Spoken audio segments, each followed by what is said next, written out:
keluarganya tidak menanggung malu. Namun, sebelum Santo Yosef menceraikan Maria, Santo Yosef bermimpi. Dalam mimpinya, ia bertemu dengan seorang malaikat Tuhan. Dan malaikat Tuhan itu pun berkata kepadanya, "Yusuf, anak Daud, jangan takut untuk menjadikan Maria sebagai istrimu.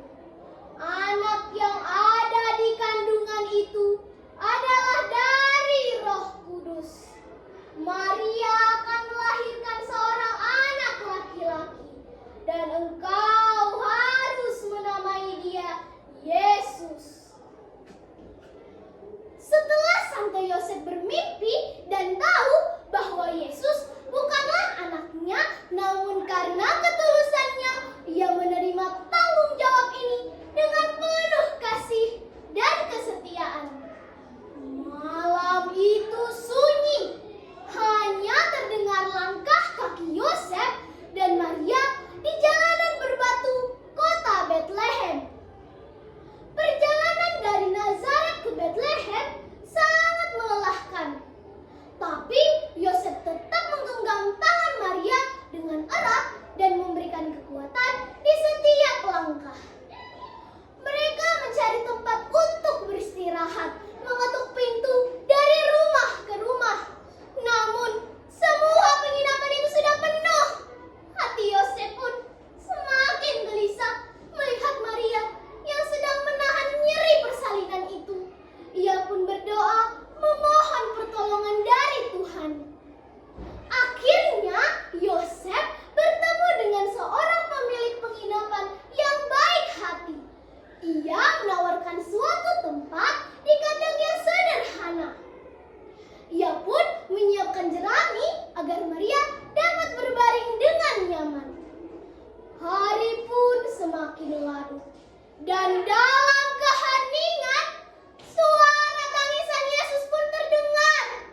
Air mata haru membasahi wajah Yosef ketika melihat Putra Allah telah lahir ke dunia.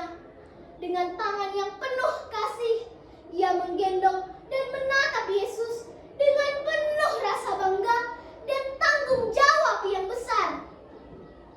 Walaupun Santo Yosef sudah meninggal pada umur 60 tahun, namun sampai sekarang ini ia masih diingat loh teman-teman, dan dirayakan pada tanggal 19 Maret. Santo Yosef itu dilambangkan sebagai Bapak Pelindung. Novenanya dianggap amat kuasa, dan semua orang dapat mengucapkannya untuk semua kesulitan.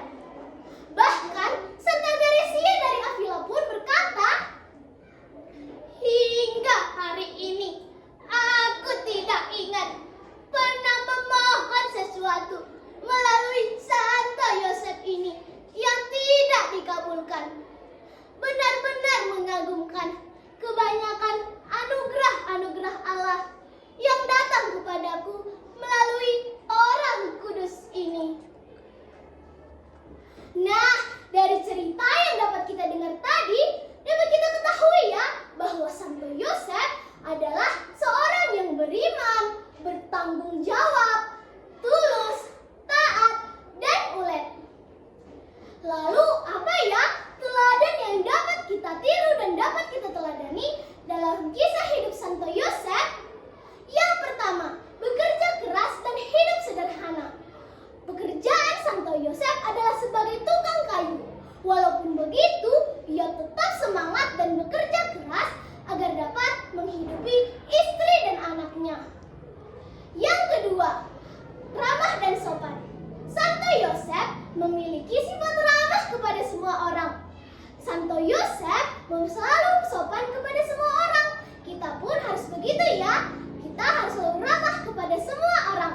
Kepada Bapak Ibu Guru, kepada teman-teman, kepada orang tua